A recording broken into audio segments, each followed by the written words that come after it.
J'ai fait mon premier film sur la paysannerie en 72 avec Claude Belblé qui portait sur une des vieilles dernières jacqueries du XXe siècle, hein, la guerre du lait. Et après, j'ai fait d'autres films et ça a toujours été des films de combat, de paysans debout qui se battaient contre le sort que le marché leur réservait. Et puis progressivement, j'ai découvert que la paysannerie était le lieu de renversement de symbolique et de gestes, et qu'apparaissait ce qu'on appelle le bio ou l'écologie ou le respect de la nature. Et j'ai découvert des paysans heureux. Ça me rappelle un film, ancien film qui s'appelait « J'aime rencontrer des Tziganes heureux ». Là, d'un seul coup, je rencontre des paysans heureux. Dans un moment où on parle des gens qui se substituent, des gens... Et en réalité, j'ai découvert que c'était très hétérogène, qu'il n'y avait pas de dogme de l'écologie ou quoi que ce soit. Et l'idée m'est venue de montrer à quel point l'écologie n'était pas un dogme, mais était une espèce de vague hétérogène, des tas de personnes qui ramaient dans le même sens sans se connaître et qui constituaient une menace pour l'économie et surtout le productivisme. Et j'ai dit, voilà, c'est l'occasion, je vais donc faire ce film.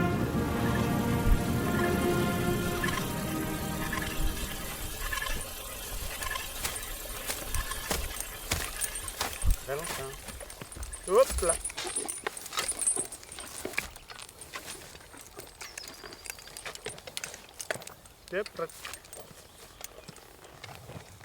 J'ai participé à beaucoup des films qu'il a fait précédemment.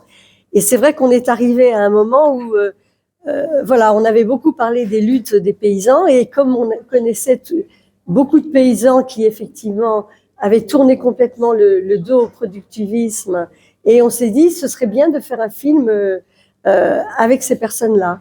Et pour les rencontrer, Guy s'est tourné vers des paysans qu'il connaissait déjà des précédents films dans les années 70-80.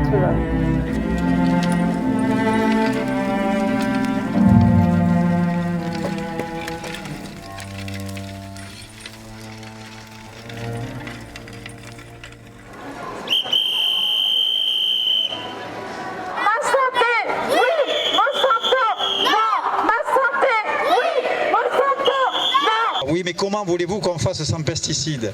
Mais si, on sait faire, on a les solutions techniques. On n'a pas besoin de les inventer. On peut les approfondir, on peut les améliorer, certes, mais on n'a pas besoin de les inventer. Il y a aujourd'hui suffisamment de paysans, et même en dehors du milieu agricole, suffisamment de solutions pour savoir comment on va s'en passer. C'est dans le prolongement de 72, parce que dans 72, le film La guerre du lait, il y a un paysan qui s'appelle Jean-Charles Jacopin, que j'ai contacté pour retrouver des gens, ou trouver des gens qui s'étaient, en Bretagne, décidés à tourner le dos au productivisme. Donc, il a fait rencontrer deux personnes qui font du lait bio-lait, et j'ai fait un deuxième film où il y avait un dénommé Bernard Perret, un film qui a été attaqué 2 fois devant le tribunal par la firme Sander, ça s'appelle Des dettes pour salaire, et lui, Bernard Perret, c'est pareil, nous a fait rencontrer des gens de l'autre. Autrement dit, il y a une continuité dans le rapport aux paysans, une famille qui s'est élargie progressivement, et c'est grâce à cette famille-là que j'ai constaté qu'il y avait une hétérogénéité et que le film a peut-être cette allure. J'ai beaucoup aimé votre observation, cette allure effectivement en apparence un peu éclaté, mais un peu comme un ventre symphonique. C'est un chant, quoi. C'est un chant de la terre. Voilà comment je conçois le film. Vous avez vu, elle colle. Hein. On dit qu'elle est amoureuse, hein, la terre du Gers. C'est le grand malheur de notre agriculture moderne que de montrer du doigt, alors que ce sont ceux qui nous nourrissent, de les montrer du doigt comme des pestiférés, et de dire voilà, mais quelque part ils ont fait ce qu'on leur a demandé. On leur a demandé de produire, ils l'ont fait. On leur aurait demandé il y a quelques années de ça, de respecter plus l'environnement, ils l'auraient fait. Vous savez, un agriculteur, il s'adapte à ce qu'on lui demande de faire. Et donc, et je trouve qu'il y a vraiment un manque de reconnaissance de ce métier. Je crois qu'ils en crèvent plus de ça, les agriculteurs aujourd'hui. Ils crèvent plus de ce manque de reconnaissance que de ce qu'on peut dire. Oui, alors il y en a 1 sur 3 qui ne gagne pas 300 €. Oui, mais s'il était vraiment reconnu pour ce qu'il faisait, je pense que ça serait certainement autrement. Et quand même, nobles tâches qui sont tous les jours dans nos assiettes, hein, matin, midi et soir, hein, ce sont eux qui sont derrière. Oui, c'est un petit peu ça. C'est que quand on regarde le couple bio-lait, c'est effectivement des militants, des gens cultivés, des gens qui se posent beaucoup de questions. des gens qui ont enrichi leur regard, leur vocabulaire dans leur rapport à la terre. C'est vraiment des militants, mais des militants au sens déterminés pour faire ce qu'ils ont pris la décision de faire. Et c'est pas pour changer le monde directement, mais c'est pour véritablement changer la façon de travailler la terre. Voilà, en ce sens, ils se sont véritablement des militants. Ils y croient très fort, en fait, hein, et c'est sans doute que ça se sent. C'est en ça qu'ils aimeraient tellement que leur exemple soit vu et suivi par d'autres, parce que pour eux, effectivement, c'est évident que c'est comme ça que l'agriculture s'en sortira et que il faut tout faire pour œuvrer, pour rendre de la vie à la terre. C'est, disons, pour décrire, déjà j'aime mieux qu'on dise la bio que le bio, parce que je trouve que c'est très féminin. Et c'est surtout la protection de la nature, le respect de la terre, le respect du vivant. Voilà, bio c'est vivant. 815 grammes. C'est parfait. Bon ben voilà.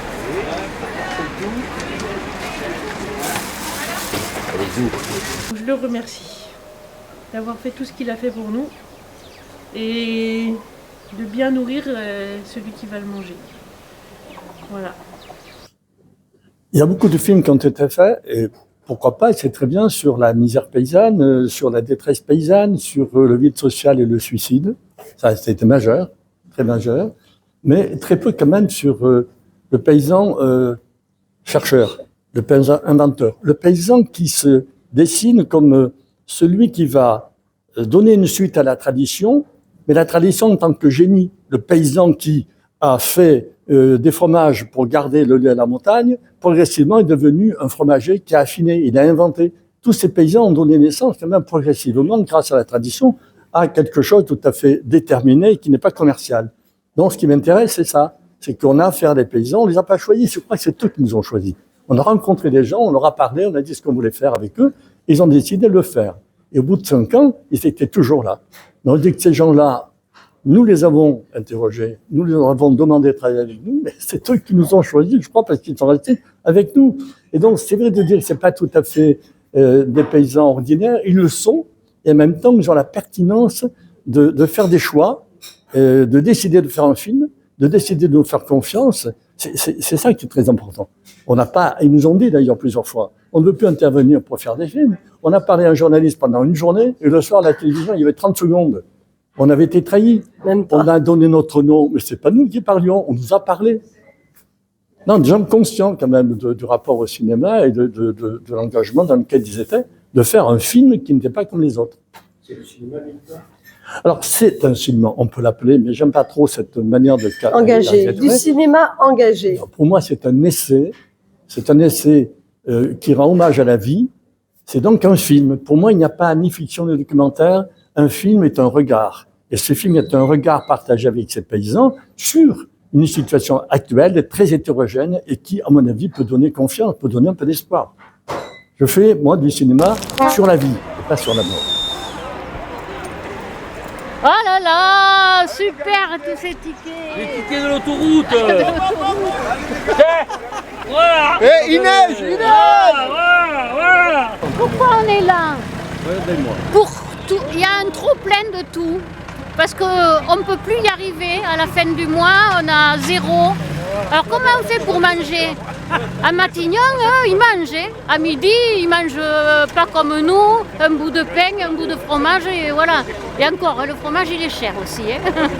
Mais tout, le travail, ça va pas. On est payé à Lance-Pierre.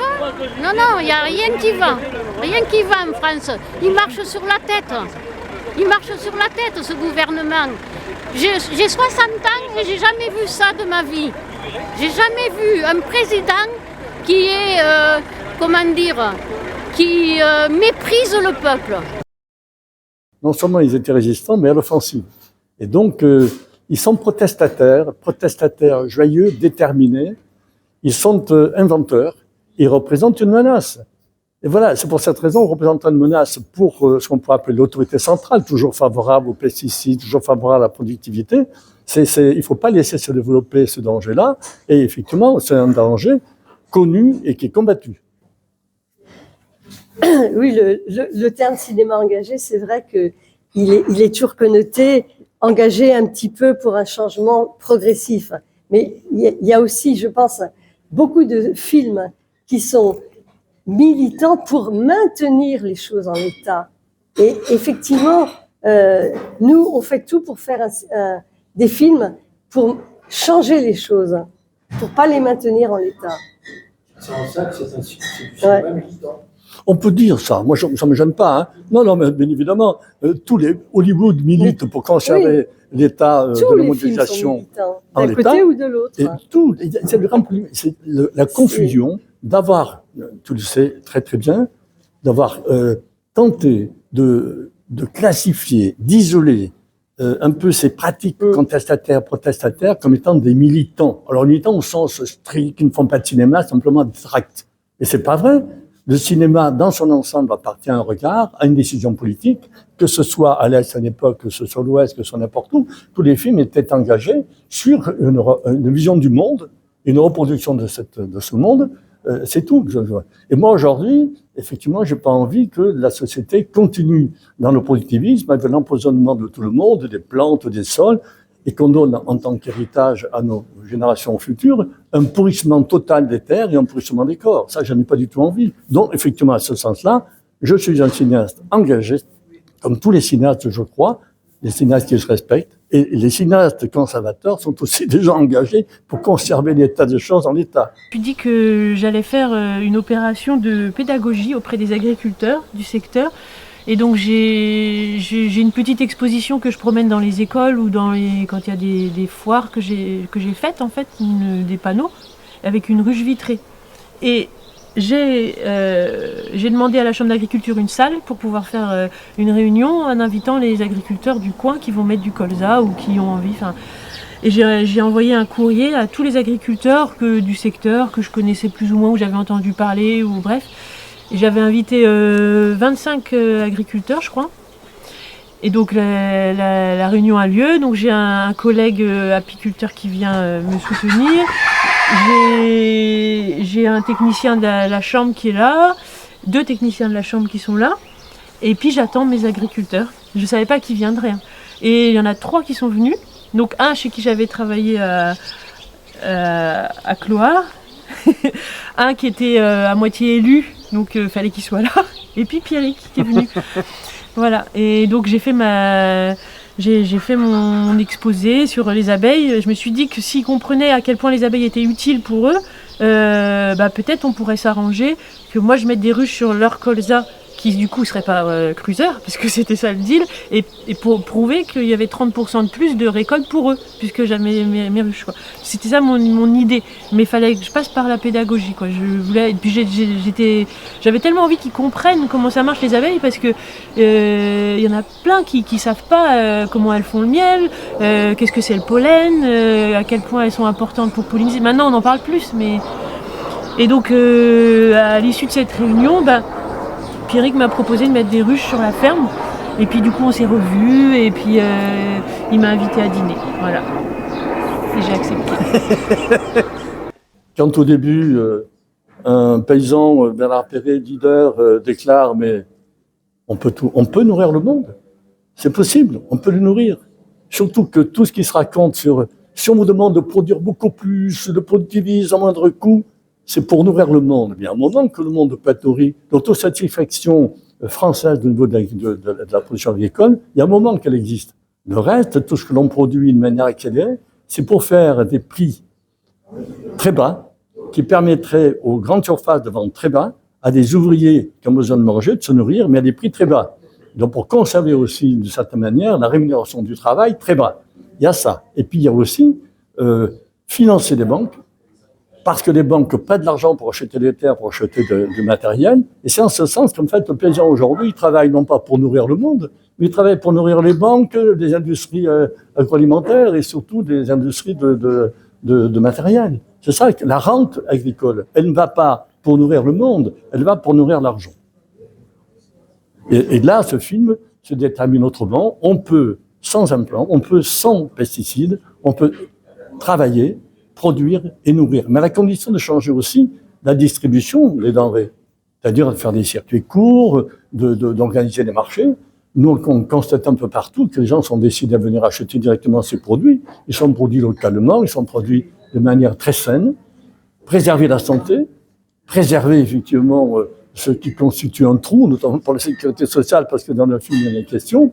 Voilà un peu ce que je vois. Il n'y a pas de grandes leçons, il n'y a pas de grandes dogmes, il y a simplement dire que l'on peut changer. Regardez bien ce film, écoutez bien ces gens-là, ils parlent vrai, ils gesticulent vrai, ils nous tracent un chemin, quoi. Ils nous tracent un chemin, il faut les écouter.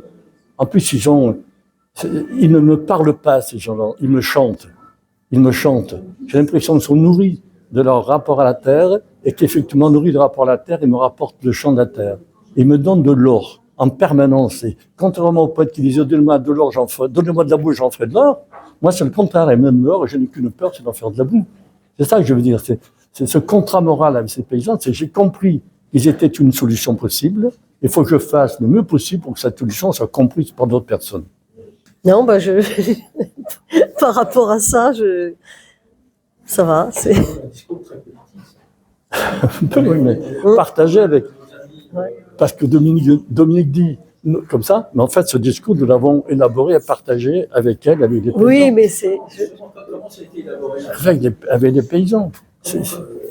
Avec les paysans, mais aussi entre vous. Oui, bien sûr, bien sûr. Comment ça a été élaboré? En 5 ans, tu peux raconter autour d'une table de montage. Comment dire on vit ensemble depuis 50 ans, donc on se connaît, on s'est formés mutuellement, donc on adhère aux mêmes valeurs, on a une même analyse de la société, on a une même analyse globale, et on est absolument sur les mêmes bases. Et le film s'est fabriqué. Bon, on a tourné pendant 4 ans, et puis on était toujours en train de discuter avant. Voilà, on va voir. On a envie qu'ils nous parlent de ça, qu'ils nous parlent de ça, qu'ils nous parlent de ça. On va les filmer en faisant ça. Tous les tournages étaient préparés à l'avance. Quand on arrivait, on expliquait à nos amis les paysans ce qu'on voulait faire, et puis on les laissait faire. Et on n'intervenait pas du tout dans leur façon de travailler. Ils faisaient leur travail quotidien. On les filmait en fonction de leurs activités. Et après, on a réuni toutes ces données sur la table de montage, et le travail s'est fabriqué. Mais on est sur les mêmes bases, en fait, parce que voilà, on a toute cette promiscuité de vie commune.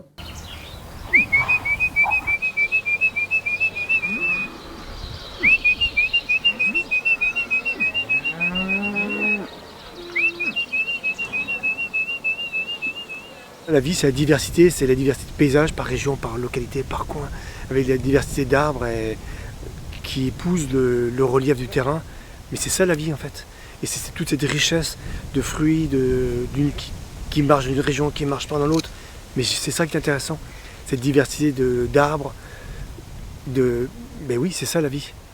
Et on devrait accompagner la nature et non pas la contraindre à faire ce qu'on nous a dit qui était bien. Avec les paysans, j'ai mis en place depuis la guerre du lait une espèce de procédure qui s'appelle le cinéma des processus. C'est-à-dire qu'on travaille un petit peu et dans l'avancée, on montre aux paysans ce que l'on avance, comment on travaille, comment on fait. Je ne dis pas que je leur demande d'exercer un contrôle sur ce que nous faisons, mais j'ai envie qu'ils me disent précisément s'il n'y a pas autre chose à dire, autre chose à ajouter. Donc, j'ai besoin de cette complicité forte pour construire un regard partagé. C'est très important. Mais Dominique a dit une chose, et là, on n'est pas en contradiction, etc. C'est que le continuum de la vie, tel qu'ils le conçoivent, je ne peux pas, moi, le prévoir. Je ne peux pas le décider. Donc, il n'y a pas de scénario préalable. Il y a simplement que être présent et essayer de saisir ce continuum, cette vie, qui, si on ne la saisit pas, peut nous échapper. Et c'est un travail fou. C'est en permanence. C'est pas une course, mais c'est un peu ça. C'est avoir le regard, à un moment donné, pour avoir la pertinence de saisir ce qui... D'ailleurs, s'il y a le hasard, parfois, hein, à un moment donné, dans le film, quand Elian nous raconte l'histoire de son grand-père et de son père, c'est que il pleure, il se met à pleurer, il sort du cadre. Qu'est-ce que je fais à ce moment-là au cadre? Je ne coupe pas. Parce que son absence, ça devient une présence terrible. Il est parti, voilà, et c'est fondamental, c'est du cinéma. C'est-à-dire que, et il repasse devant moi sans que je lui demande de repasser. Et je suis obligé d'aller les saisir plus tard, un peu à contre-jour, ce qui est plutôt bien au fond, c'est le hasard, comme ça, du tournage, je le choisis, à contre-jour, où là, il va nous parler effectivement de la mort de son père. Donc ça n'est pas prévisible. Quand les gens vous disent, faites-moi un scénario sur le documentaire pour que ce soit financé, bon, les gens font ce qu'ils veulent, il peut y avoir des documentaires à base de scénario, c'est possible. Mais mon principe, c'est pour saisir le côté irréductible du vécu, je ne peux pas dire aux gens, vous allez travailler comme ça et je veux que filmer aujourd'hui ça ici. Non, je ne leur dis rien, je suis là, présent, et j'essaie de ne pas interrompre leur processus de vie et de travail.